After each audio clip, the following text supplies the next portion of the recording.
Good Sunday morning or wherever you're watching this, and welcome to a brand new edition of Holding Court here on the First State Hoops Report YouTube channel. I'm, of course, your host, FSHR Editor Chris Stevens. Hopefully, you all are doing well out there, and 1 week of tournament play is done, and we are down to the Final Four in the boys tournament. We will be down to the Final Four in the girls tournament after Monday. We'll talk more about that in a minute, but first, let me get to the particulars. If you want to catch up with us on various social media platforms, all of that information will be in the description below. Also, our contact information if you want to send an email, if you have questions, comments, concerns, suggestions, or just want to, shoot the breeze, I guess, you can use that as well. This week has been interesting, not just from the basketball standpoint of things, but also with respect to the logistics of the state tournament. And I get it. Logistics is hard. Planning is hard. But it didn't have to be as much of a dumpster fire as it was this particular week. Why am I characterizing it as a dumpster fire? Listen closely. There's a new app that DIAA has chosen to use called GoFan, and that was for the state tournament tickets. Because obviously, now that we have schools that are hosting, through the quarters, because back in my day, once again, I'm sounding really get off my lawn-ish, but context matters. You didn't have home court advantage in the state tournament. You barely had home court advantage in a conference championship game, because I remember as a freshman, telling my age here once again, 96, when Howard won the state championship, we played the Blue Hen Conference championship game at Del Castle, who were the Flight A champions. That was a pretty good team Del Castle had. Ryan Smith, one of the underrated players in the state in the 90s that doesn't get his flowers enough for me. Jason Snavely was their center. They had Yusef Garrett, Shante Furrow. The late Lou DeMacio was the coach. That was a really good Del Castle team. And I just remember because my aunt worked at Del Castle at the time. And she was like, you got to hang around with me after school because I don't get off work until, certain hours. So hung around with my aunt, stayed for I don't know, 3 or 4 hours afterwards because the game didn't start till 7, and watched that game and got a ride home. So yeah, back in those days, you didn't have home court advantage in the state tournament. And now, after the turn of the century, people will say it's for resource reasons, which could be true, but we would like to see the numbers to prove that. And what the point I'm getting to is the ticket fiasco that happened at Seaford should have never happened, because most of these schools, this is going to be an unpopular opinion. Some folks are going to be hurt by it. Some people are going to be annoyed by it. Other people are going to say, right on, Chris. I'm cool with however you want to take it, because we're all adults here. Well, most of us watching this are adults. Most of us understand that, not everybody's going to see everything the same way. That's life. So there's no way that, and I'm going to say this as a Howard High School alum, there's no way that most of these schools should be hosting 2 and 3 rounds of tournament games. It's just not feasible. Just not enough people are going to get in. Seaford's gym is generously listed at 800. Howard's gym was listed at 800 when I was a student there, and I don't think it was ever that many when I was a student there. So in Tower Hill, of course, we joke in the media about, the configuration of the Carpenter Fieldhouse. I mean, it's a nice place if you want to have an indoor track meet, but it's definitely not a good place for a basketball game. Neutral sites. Once again, neutral sites should be the order of the day. I've seen folks mention the Chase for, quarters in, certain first round games, which could work in theory, but the question is money. We have to really be honest with ourselves about, the Chase aspect of it all, and the Bob aspect of it, when we're talking about money. Because University of Delaware, as far as I know, is not hurting for money. The Chase Fieldhouse, they got something going on down there every week. They're not hurting for money. So if these entities are intent on charging the athletic educational arm of the state of Delaware, but holding them over a barrel, that's not cool. That's not cool, especially when you consider the fact that Unlock the Light is one of the most widely attended events that Chase Fieldhouse has. That joint, I've done it 3 or 4 years in a row. I think it's been 3. Yeah, it's been 4 years since I started First Day Hoops Report, and Unlock the Light was even around then. So yeah, 3 years, because we didn't have Unlock the Light in the pandemic year, unfortunately. But yeah, 2020, 2022, 2023, that joint was filled to the rafters throughout different points of the day. Girls game, boys game, didn't matter. So high school basketball can work at the Chase. Make no mistake about it. High school basketball should work at the Bob.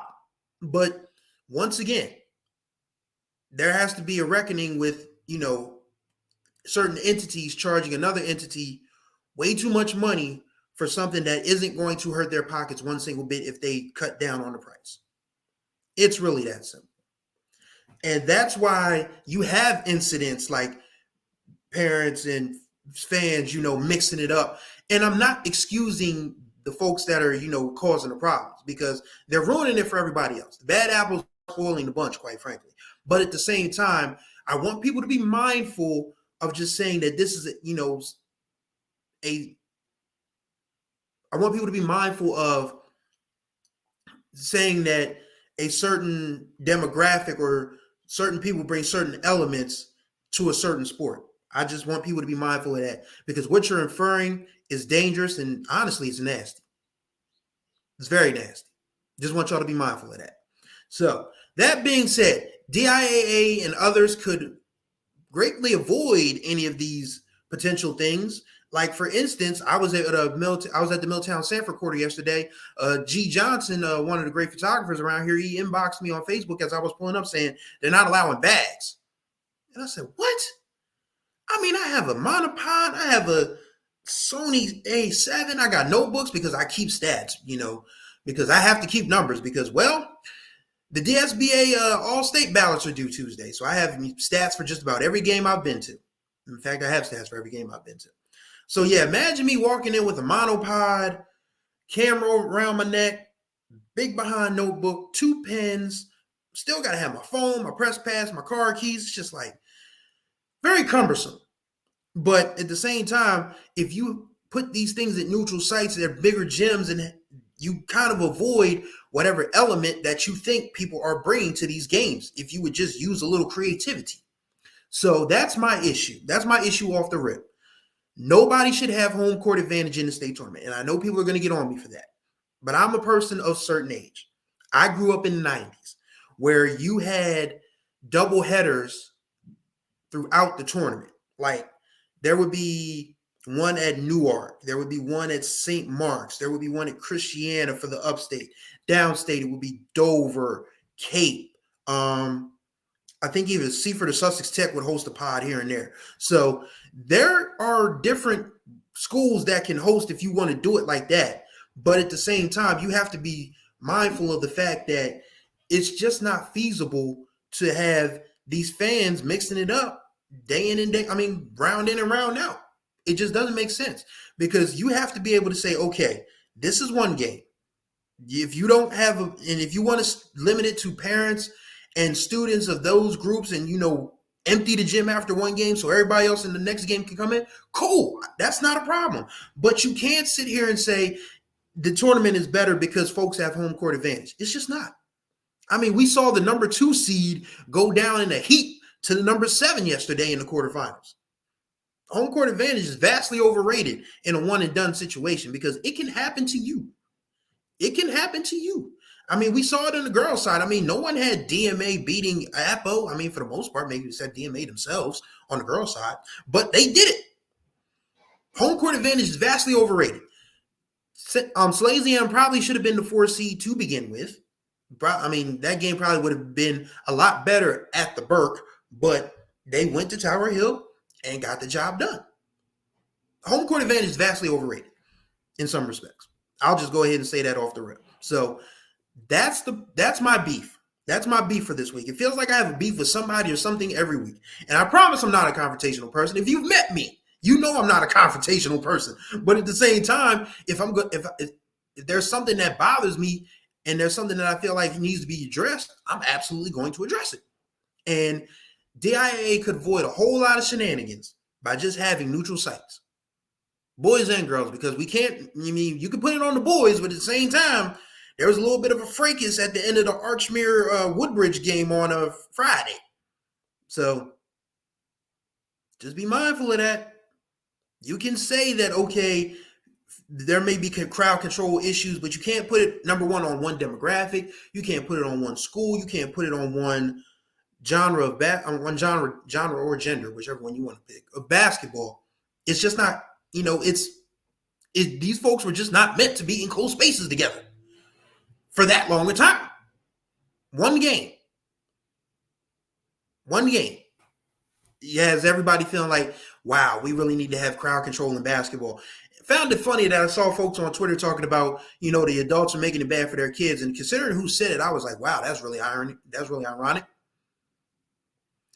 Don't need to say anything further. That being said, let's get on to the basketball now. Final four set for the boys. Number one seed, Middletown went through yesterday, beating Sanford 57-42. I was at that game. I was also at number 3, Howard versus number 6, Apple. Was on the radio with Sean Green for WDEL, and I want to thank Sean once again. I did 4 basketball games this year on the radio. And I have to say that my dream of being a broadcaster, which was originally my dream back in high school because I went to Howard and was in the communications technology vocation, never thought I'd see the day that Chris Stevens would be on the radio providing analysis for high school basketball. But life takes you in some strange directions. That's why I always say, you have to be open to your story being edited, because you never know what way things are going to turn. But yeah, I want to thank Sean Green for that opportunity. I've had fun this year, and hopefully next year we can run that back. I have to say that Middletown, let me finish running down the boys' Final Four. Middletown versus Salesianum. That one goes on at 8:10 on Thursday.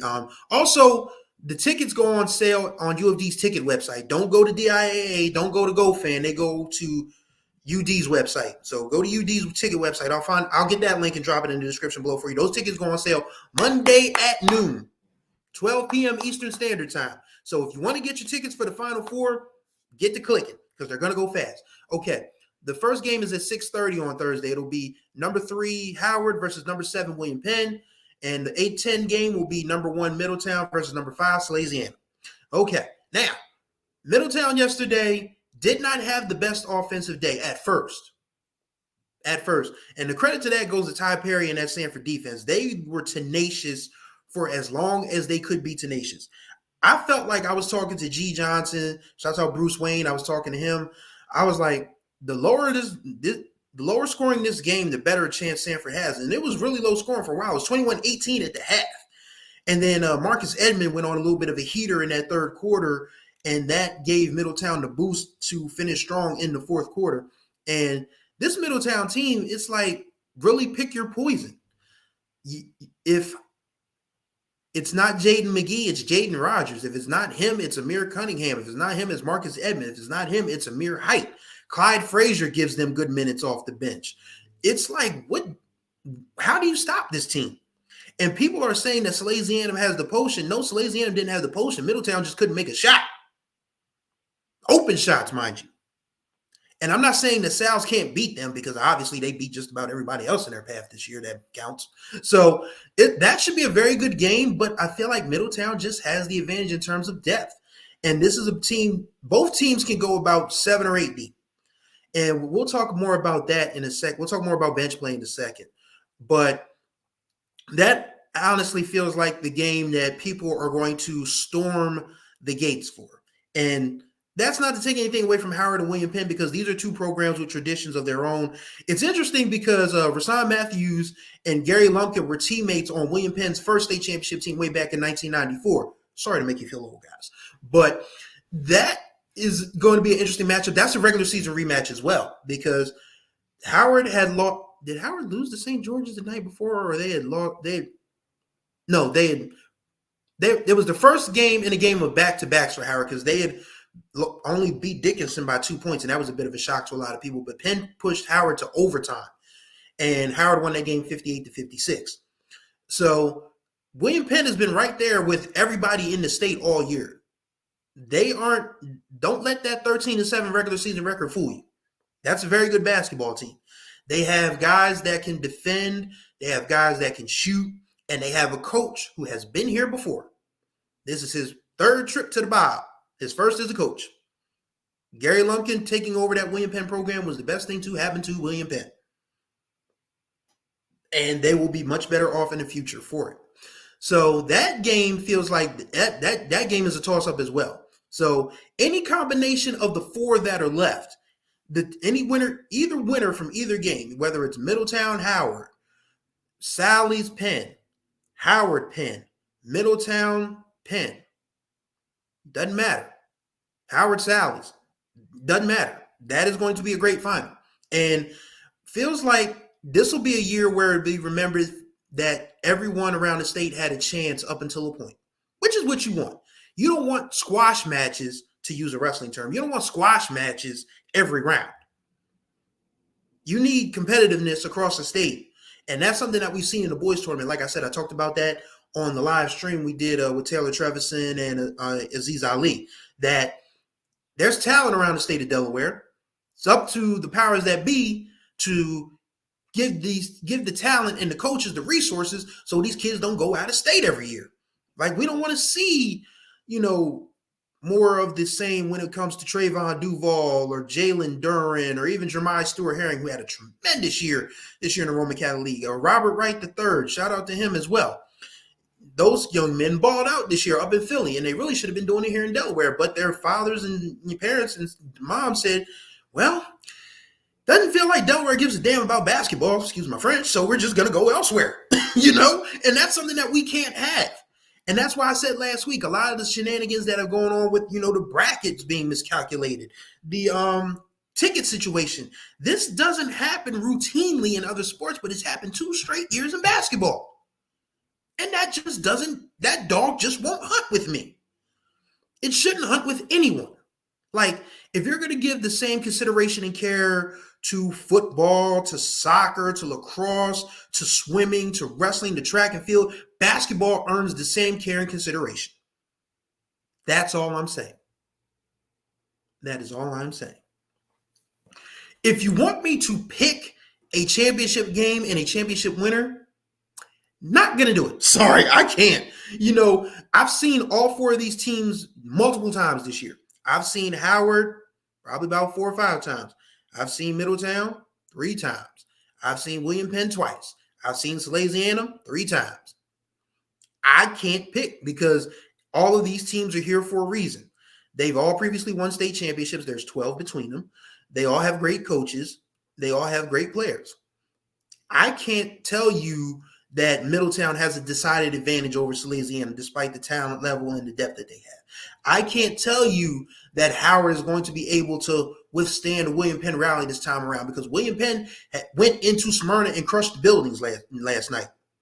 Like, there's not any question that this William Penn team can lock you down and make shots when it matters. They held Seaford, who was averaging 80. It's important to note that Seaford averaged 85 points a game coming into the William Penn quarterfinal. They only scored 61, and they scored their 61st point with about 3.5 minutes left in the game. Didn't score again. That's good defense. That's championship defense. And so we can talk about William Penn being the underdog in this, but sleep on the Colonials at your own peril. That is a very good basketball team that is there for a reason. So I can't predict a championship game, and I can't predict a championship winner because none of the 4 that would win it would surprise me. Wouldn't surprise me if Penn won. Wouldn't surprise me if Howard's offense, which has been slumbering for the better part of 2 months, comes alive at the Bob. Wouldn't surprise me if Salesianum's depth overwhelms Middletown's depth. Wouldn't surprise me if Middletown just absolutely finishes his dream season with a flourish. You can pick your poison or just, pick your winner and not be wrong. This is, I wouldn't say it's the best possible Final Four, but it's the Final Four that doesn't surprise me. And that feels like that's the reason why I can't pick a winner. I just can't. But it's going to be some good basketball. So if you don't have a media pass, I'm not throwing that in anybody's face or anything. I'm just saying. But if you can, get those tickets Monday at noon because they will go fast. they will go very fast. And you don't want to try to walk up to the door of the Bob Carpenter Center because it's an annoying drive, no matter which direction of 95 or Route 1 you're coming in. Still an annoying drive to get to the Bob Carpenter Center. You don't want to make that drive, walk up to the ticket window, and the ticket window looking at you like, you didn't get your tickets already? I don't think we're selling any at the door. Yeah, we kind of sold out here. I mean, sorry. So get your tickets. That Final Four is going to be, it could go down as one of the best. And I've seen quite a few of these. Very much looking forward to the boys' Final Four. Girls' quarterfinals tip off Monday at 7 p.m. And I think there's one surprise, absolutely. And that is the Delaware Military Academy girls basketball team who knocked off Wilmington Charter. I went to that game. It didn't look good at first because DMA didn't score a point in the first quarter. It was 7-0 Charter after one. I was like, are they going to find enough offense to even make this one competitive? They found it really quickly. First-year guard Tavi Prado, as you saw on the highlights, if you go to our YouTube channel, banked in three straight three-point shots. She was playing horse by herself. She was like, okay, bam, that's an H for you. Bam, that's an O for you. Bam, that's an R for you. And I'm just sitting there looking like, wow, that escalated quickly. And Maya Hill's 16 points. She's the undersized forward. I'm going to age myself once again. If you're a basketball fan of the 80s, you may remember a gentleman by the name of Adrian Dantley. Generously listed at 6'5", played power forward for the Jazz, Pistons, and Dallas Mavericks, and literally just up-faked his way to a 23,000-point career. Like, he was 6'5", couldn't jump over the Sunday paper, but was routinely outscoring guys 5 and 6 inches taller than him. Maya Hill is kind of like DMA's version of Adrian Dantley. Like, she's about 5'6", 5'7". They got her playing forward, and she just has a knack for getting post position and getting those shots up off the glass and in or drawing fouls. So DMA pulled the offense together against Charter. I was absolutely stunned that they beat Appoquinimink. I'm not even gonna lie to you. I saw those reports filtering in from the Del HS Twitter hashtag, and I was like, really? This is really happening? Wow. But credit goes to Jeremy Gian and those girls, for believing in themselves, because at this point in the tournament, you don't get here by accident. Yes, you may have some luck along the way, but you don't get to the final 8 in the state of Delaware just off a fluke. You don't. No matter how many people say basketball is watered down, you still have to win the games that are in front of you. And right now, DMA has won the 2 that are in front of them. The third one's going to be a tough task because it's Ursuline. And Ursuline, if anybody can defend and not be defended, it's Ursuline. So, and they have a decided height advantage, even though, Coach Noonan prefers, a streamlined lineup. He can turn to the 6-footers he has on, in reserve. So we're not going to call this, fight before it starts, obviously, but it's a tall task for DMA, but they should be very proud of themselves. They've crashed this party. They've earned the right to be there. Shout out to Jeremy Gian and those girls. They have nothing to hang their heads about, whatever the result is on Monday. But they're not going to go out, without a fight. So that should be an interesting game to watch. So that is the 2 versus the 10. We got another double-digit seed in the Elite 8, and that one is not a surprise. Woodbridge was victimized by the Henlopen South being not as good as it was a year ago because they were 17-3. And 17-3, boys or girls, usually get you a bye. It got Woodbridge the 11 seed. So I wasn't too shocked when they defeated Archmere, and that's not taking anything away from Archmere. Shouts out to Dan Pisani and his girls. They had a tremendous season.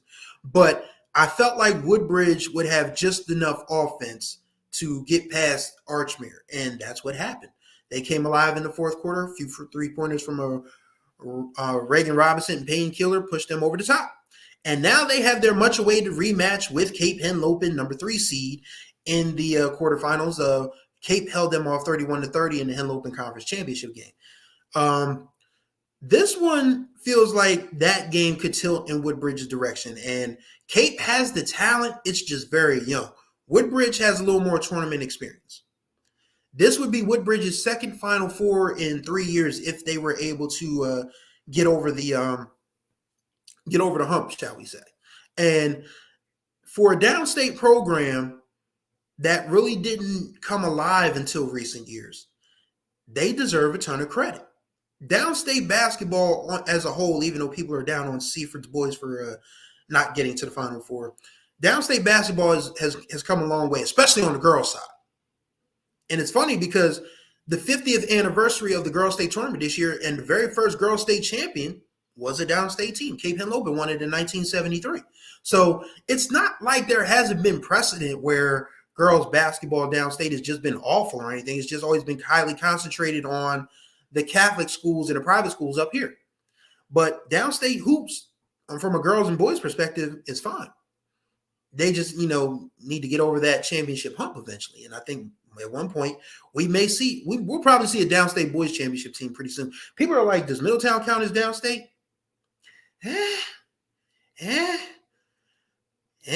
Because you can choose the canal as the dividing line, but Middletown is still Newcastle County.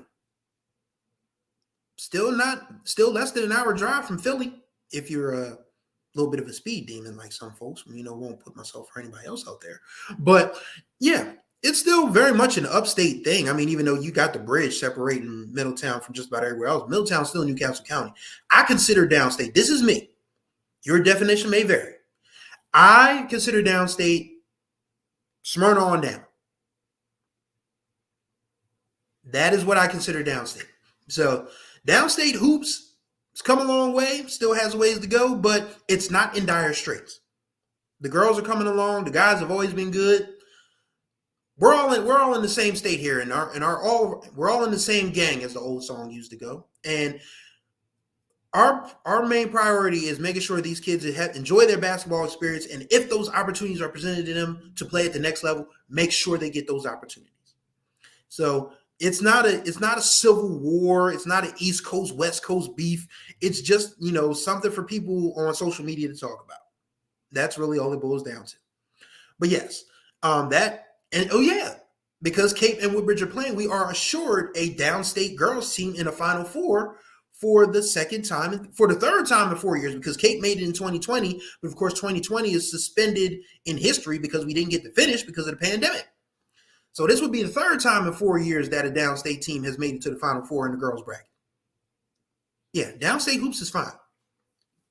Other two quarterfinals, number 1 Sanford plays number 8 AI DuPont. I was at the AI Smyrna game on Friday night, and yes, I am still very flabbergasted that we had 34 fouls called in the first half of that game, 18 in the first quarter, 16 in the second quarter. And we try not to, cast aspersions on the officiating. Shouts out to my guy Hiram Watley and #StopRefAbuse. But, we just kind of sort of like, we were all looking around at each other like, are they just going to blow the whistles for everything? Because they literally blew the whistles for everything. They blew the whistles on inbound passes. They blew the whistles on rebounds. They blew the whistles on jump balls. Okay, I'm kidding. They didn't blow the whistles on jump balls. But still, 34 fouls in the first half. I think it ended up with like 45 or 50 for the game. But it slowed the game to a crawl. A Delaware high school girls basketball game or boys basketball game shouldn't take 2 hours and 15 minutes. That was the estimated time, just about. Matter of fact, let me get that. Let me get that right, because it felt like it was 2 hours and 15 minutes. I could be wrong, but I'm going to go to my Twitter feed. If you guys give me 1 second here. See, this is the beauty of being able to say, we do this thing live for the most part. I almost cussed. I'm sorry about that. But yes, this is what happens when you are a person who has a colorful vocabulary. I know you guys are probably shocked that I almost let the S word slip, but these things happen from time to time. Okay, where am I now? I'm on my Twitter feed. Okay, so the game started at 7. Okay, it ended at 8:40. All right, so just about 8:35-ish, 8:40. Okay, so it was still a game that usually goes about an hour. It was about an hour and 30 minutes, 90 minutes. Okay, so either way, if we are going to start calling everything then we're going to start taking away from the game. And that game deserved a lot better officiating because both teams, when they were out in transition, it was beautiful to watch. Smyrna had Jade Rivera and Kai Burnett and Amaya Ellerby dashing to the rim at alternate points. My Trader, of course, is a one-girl fast break. Kamani Woods had some nice, easy buckets in transition. That game was 75-60. It could have easily been 82-79 if the flow of the game had not been interrupted by all the tooting and the hands going up in the air. So, hey, once again, we can talk about officiating in a way that isn't, disrespectful. And that's the way I choose to say it. That, and Sean Green and I, we were on the call yesterday for Howard Appo. There were some very interesting calls in that one. There was a couple missed kick balls. There was what we thought Appoquinimink had been given 4 free throws on a 3-point foul, but apparently there was a lane violation that was just not whistled. It was just like, okay, lane violation, but nobody signaled that there was a lane violation. We didn't find that out until this morning or last night or whatever. So, yes, everything about basketball in Delaware needs improvement, but the game is still fun to watch. Okay, yeah. So the AI Sanford final Elite 8 game. This game is going to be tough for AI because they lost Nyasia Jackson to a leg injury. She went down right in front of me, and it was non-contact, and she was in a lot of pain. So I don't know. I mean, unless it might have been just like a cramp or maybe even a calf strain or something, maybe she'll play Monday. But if she doesn't, that is one less person AI has against the Sanford team that really looks like it is championship or bust, as the St. George's score suggests. We don't have to say the St. George's score because you can find it on your own time. So But one thing I've learned, and I've seen Lucky Price's girls 3 or 4 times this year, they ain't going out without a fight. They're not. My Trader still has some bullets left in the chamber. Kamani Woods has some bullets left in the chamber.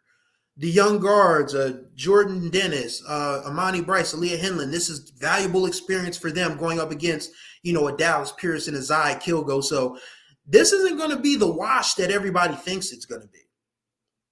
So, again, stranger things have happened in the state tournament, but I know Marcus Thompson is going to have his girls prepared for any and all situations, and Robert Price will have his prepared too. That is going to be a fun coaching matchup between an OG and a younger coach that is bringing a program along at a very good pace. Wish I could be there for that one. That gives you the spoiler of where I'm going to be Monday. Number 4 Tatnall versus number 5 Caravel. I saw that regular season game January 3rd. Or was it January 4th? It was one of those. It was the first game after the break. That much I know for certain. And that game wasn't ended until Emma Kirby hit a free throw with 0.2 of a second left. And I feel like Caravel has a chip on their shoulder because they are the defending state champion, and that nobody's really discussed them that much because everyone's been hyped over Ursuline, Sanford. That's been everybody's 2 all year long. And they'll probably be the 2 in the state championship game. I mean, let's just face facts. Those are the 2 most talented teams, the 2 teams with the best coaches, and the 2 teams with the gaudy records. But Caravel is still very much the defending state champion until somebody beats them. And they haven't forgotten what happened in that early game in January. They haven't. So what will be the key for that one? I think that Caravel just needs to find more offense because that game ended 37-36. And when Caravel is hitting their shots, as I saw when I was on the call with Sean over at Caravel when they played Sanford at that near the end of the regular season, when Josiah Crawford is knocking down 5 3-pointers, when Anaya Price is making 3 3-point shots, when Speedy Wilson's getting to the bucket, when Brycelyn Strickling, Layla Glover, and Janiyah Gale are finishing around the rim, that is a very tough team to beat. And I feel like that is what was missing in the first matchup, is that they didn't have enough post scoring, and Speedy was the only one that was able to get any kind of rhythm offensively in that game. So if Josiah, Anaya Price, and Speedy can get on the same page, then that makes them a better team than Tatnall on the surface. The only question is who's going to stop Emma Kirby, because nobody's been able to do that all year long. Maybe with the exception of Sanford. Maybe. So those are your Elite 8 girls games. Once again, those will take place on Monday at 7 p.m. It is the last time this year you will have to deal with the GoFan shenanigans. Go to the GoFan app. click on whatever, because I haven't gone to it because, of course, I don't have to. But for those of you who have to go to GoFan, get your tickets and go see these girls play, man. You know, it was disappointing to see like half. Well, no. I'm not going to say that. I'll say 75 to 80% of AI's gym was filled on Friday. But we go to boys' games all the time. Boys' games are a zoo. You know, it's always packed. Girls deserve the same credit because a lot of times they're playing a lot better basketball too. So let's be realistic about it. You know, let's be honest and say that the girls deserve way more support. And that is one thing that I can say that I'm proud of with First State Hoops Report. And I don't toot my own horn very often. It's so strange because Bruce Wayne, once again, he said, I like the longer holding courts. And I'm talking, we're closing in on what, 35, 36 minutes? I hate talking this long. I absolutely hate talking this long, which is so strange because I was on the radio for about 90 minutes yesterday. So it's crazy because I never thought that when I started this in 2019, this was a passion project for me. This is a love of the game thing for me. Like, I don't, you know, I'm not reaping any monetary benefits off of this. This is something because I love high school basketball in Delaware, and I missed the journalism aspect of it because, of course, I was a paid journalist for a long time. And then when newspapers started to consolidate and wither away, jobs went away. And I had to find something else to do with my time to make sure, you know, I wasn't out here in the streets. But I still missed going to games. I still missed the gym. I still missed watching, you know, great players make great plays, coaches strategizing and all of that. And to see people like Pat Wood say the detail that you give the boys and girls equally is impressive. For parents to say, hey, I watch holding court. And for coaches and admins to say, thank you for all you do. I mean, I don't need a pat on the back, but at the same time, it's so very affirming. And I'm eternally grateful. It's like, I never would have expected that. Wow, man, like people really give a doggone what I think about basketball. And I'm not a person, like, again, like I don't toot my own horn. I'm going to speak up when I feel like I'm being, you know, played because nobody likes anybody playing in their face. And I've had to do it 3 or 4 times this year, and I will do it again until I'm blue in the face. And as you can see, that's going to be a pretty difficult task. So I have plenty of air to spare. But at the same time, I'm just humbled and eternally grateful that people pay attention to what I'm trying to do. Because, again, I feel like the kids deserve – I told Coach Woods when he dropped that compliment on me yesterday that the parents, the coaches, the fans, and the players deserve no less. That basketball in Delaware absolutely needs to be higher thought of. And that's my aim. Like, again, if I was trying to get a bag off of this, I probably would have quit 2 years ago. It's just not feasible to